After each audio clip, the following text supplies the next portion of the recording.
People often imagine living with a dog and a cat as one of two extremes. Either they become best friends instantly and sleep together in sunlight like a Disney movie, or the house turns into a daily survival documentary. But when you live with a border collie and a domestic short-hair tabby together, like I do with Woody and Tilly, everyday life is way much funnier. It's less about fighting and more about two completely different operating systems trying to coexist in the same house.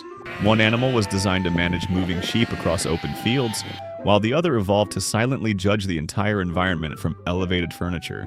And you know what? Somehow they make it work. One border collie obsession. Usually young border collies are completely fascinated by cats, not aggressive, just mentally consumed. While cats move suspiciously, fast direction changes, silent walking, random sprinting, and unexpected appearances.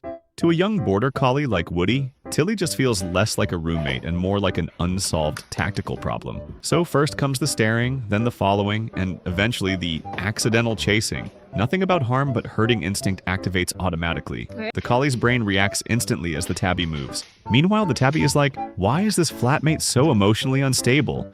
Two border collies eventually accept cats ignore authority. As the border collie matures, slowly he realizes that the tabby cannot be managed even with the stare. Cats simply do not respond to supervision. Over time, the chasing decreases, so instead of active herding, older border collies often transition into passive monitoring.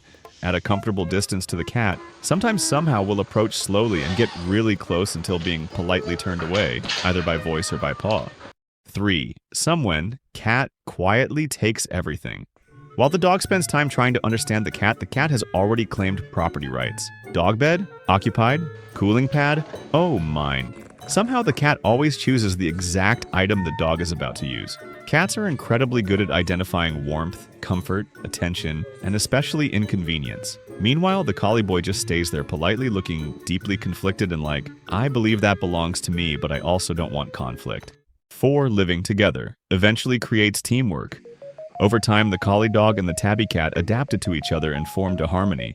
They react to the movement outside together like birds and possums. They have yogurt, cheese, and meals together. They take naps and sleep together. Living with a border collie and a domestic short-hair tabby is more like managing two highly intelligent roommates with completely different philosophies about life. The border collie believes in order, structure, and participation, while the tabby values comfort, strategic positioning, and selective involvement. Watching them try to understand each other every single day is one of the funniest parts of living with both. If you have a dog and cat living together like I do with Woody and Tilly, you already know. Thanks for watching, peace and love, see you next time.